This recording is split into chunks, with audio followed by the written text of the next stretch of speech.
나타나는 경우들을 하나하나 이제 정리를 해드리고 있어요. 가슴에서 나타나는 통증들을 정리해드리고 있는데 오늘은 늑간 신경통에 대해서 얘기를 해드릴 거예요. 늑간이라는 건 갈비뼈죠. 갈비뼈 늑자예요. 갈비뼈 사이에 있는 신경에서부터 생기는 통증이라는 뜻입니다. 주로는 어떤 식으로 느끼냐면 가슴에서 찌릿해요. 특히 뭔가 내가 갑자기 움직이려고 할 때 뭔가 찌릿하는 통증들이 느껴지는데 일단은 가슴에서 통증을 느끼면 사람들이 혹시 폐가 문제가 있나 라고 이제 걱정을 하는데 대부분 이제 폐 때문에 통증이 느껴지는 경우는 거의 없고요. 대부분 이제 갈비뼈 근처에 있는 구조물에서 통증을 느끼게 됩니다. 늑간신경통은 상당히 좀 흔하게 우리가 경험을 하게 되는데요. 저절로 낫는 경우들이 사실은 훨씬 더 많아요. 늑간신경을 살펴보면 흉추에서부터 신경이 나와서요. 쭉 지나가면서 이 피부 감각을 담당하는 신경들이 이렇게 세 군데에서 나타나게 됩니다. 그래서 요거를 우리가 이제 늑간신경이라고 불러요. 그래서 이 신경 어딘가가 손상이 됐을 때 혹은 과하게 이제 눌렸을 때 그때 이제 찌릿하는 통증들을 느끼게 되죠.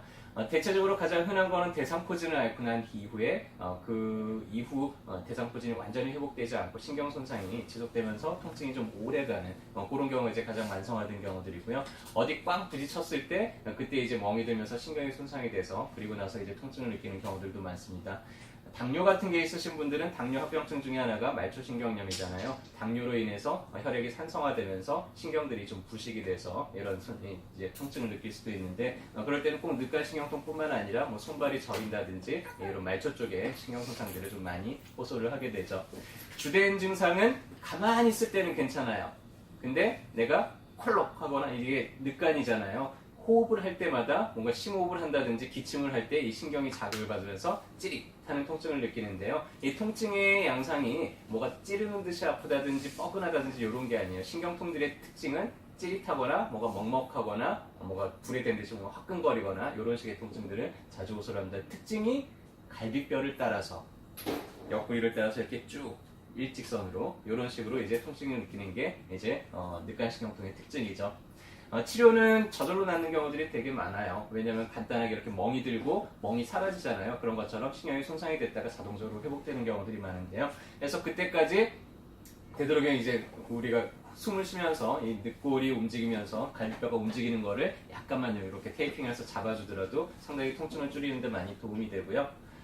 좀 통증이 너무 심하다 싶을 때는 이제 주겸약침 같은 거를 사용을 하면은 신경 손상으로 인한 것들을 상당히 좀 빠르게 회복시킬 수가 있습니다. 근데 이제 좀 어려운 것들이 어떤 것들이냐면은 다른 질환으로 인해서 이 늑간신경통이 생긴 거예요. 아까 얘기했듯이 대상포진에 의해서 이게 완전히 회복이 되지 않는다든지 아니면은 당뇨 같은 기저질환이 있어서 이게 계속 신경을 좀 손상을 시킨다든지 그럴 때는 이제 약을 써서 재생력을 좀 극도로 높여주게 되면은 한 한두 달 정도 지나면서 이제 차차 나아지게 될 수가 있습니다.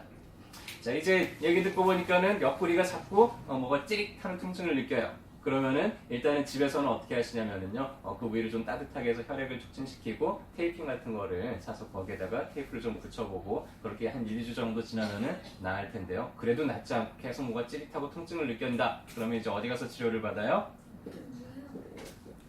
잘 안 들리네요. 어디 가서 치료받으고요? 한의원 가서 치료받으시면 되죠.